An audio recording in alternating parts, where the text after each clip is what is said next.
HDFC Bank ni rang thokai na harmani party mungo krengjak manager no arrest khlaijak nani bagai sanlai mukti salaika Congress botol ni adong rok party mung Udaipur amsayo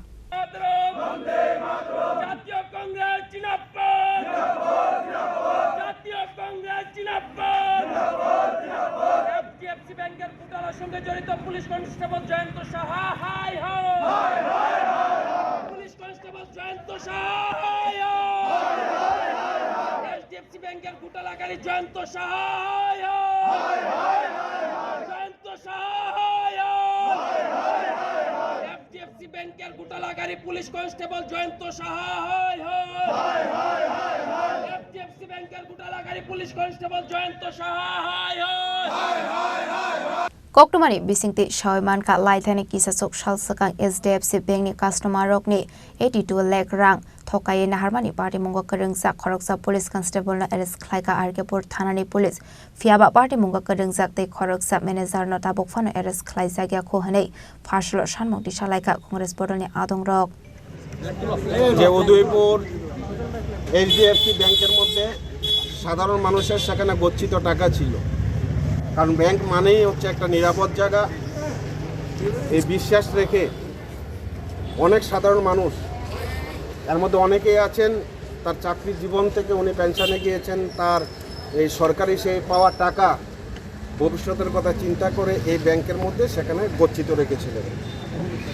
আমরা দেখলাম গত কিছুদিন আগে এই HDFC ব্যাংকের যিনি manager Suman বিশ্বাস তার বিরুদ্ধে আমরা একটা আপনাদের স্থানীয় নিউজ চ্যানেলের মধ্যে দেখেছিলাম 2003 সাল থেকে তার বিরুদ্ধে সেখানে অর্থ নয় সেখানে গুরুতর সেখানে অভিযোগ সেখানে উঠেছিল সেটা আস্তে আস্তে সেখানে বৃহৎ আকার ধারণ করে সাংবাদিক বন্ধুরা যখন প্রশ্ন তুলেছিলেন এই সুমন বিশ্বাস ঘোটালার সাথে সেখানে জড়িত থাকতে পারে আমানতকারীদের সাথে ভালো ব্যবহার করছে না সেখানে দুর্ব্যবহার করছেন তখন থেকেই উদয়পুরের মানুষ সেখানে শঙ্কিত ছিলেন সেই ব্যাংকের মধ্যে ঘোটালা হতে পারে সেটা সত্য বলে প্রমাণিত হলো গত 2-3 মাস আগ থেকে কারণ অনেকেই যখন দেখছেন তার জমাকৃত টাকা ব্যাংক থেকে হাফিজ হয়ে যাচ্ছে তখন তারা আসলেন অনেকে থানায় দ্বারস্থ হলেন মামলা হলো তারপর সেখানে সুমোটো তদন্ত দেখা গেল যে 82 লক্ষ টাকা সেখানে ঘোটালা হয়েছে সেই অভিযোগে এই ব্যাংকের একজন কর্মচারীকে সেখানে গ্রেপ্তার করা হয়েছে তার সাথে যিনি জড়িত মাস্টারমাইন্ড খুব অবাক করার বিষয় পুলিশ সেখানে জড়িত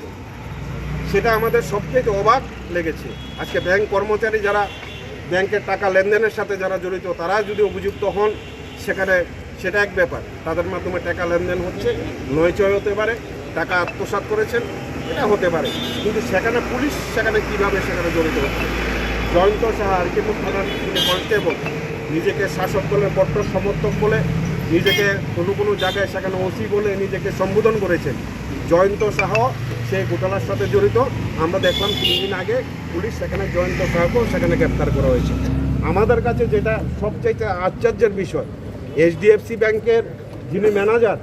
সুমন বিশ্বাস ওনাকে এখনও পুলিশ সেখানে কী কারণে কী রহস্যের কারণে জালে তুলতে পারছেন না আমরা সাধারণ আমানতকারী যখন আমরা ব্যাংকে টাকা তোলার জন্য যাই একটা চেক যখন আমরা জমা দিই কাউন্টারে সে চেকের টাকা যদি নির্দিষ্ট পরিমাণের বেশি হয় এটা আপনারা সবাই জানেন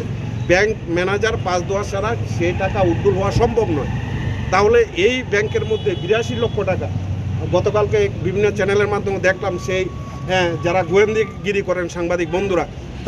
তারা তাদের মতন করে তদন্ত করে দেখছেন যে টাকার পরিমাণ 2 কোটি টাকা সেখানে ছাড়িয়ে যাবে একজন ব্যাংকের যখন আমরা কাউন্টারের মধ্যে চেকটা টাকা উদ্ধার করার জন্য জমা দিই টাকার পরিমাণ যখন নির্দিষ্ট পরিমাণের বেশি হয় সেই চেক সেখানে ব্যাংকের ম্যানেজারের স্কুটিনি টেবিলে যায় ব্যাংক ম্যানেজার সেটাকে পাস দেওয়ার পরেই কিন্তু আমানতকারী টাকা তুলতে পারে তাহলে এত লক্ষ টাকা হাফিজ হয়ে গেল লক্ষ টাকা সেখানে প্রায় কোটি টাকার উপর সেখানে 2 কোটি টাকার উপর অথচ ব্রাঞ্চ ম্যানেজার কিছুই জানেন না ব্যুরো রিপোর্ট চিনিক খরাং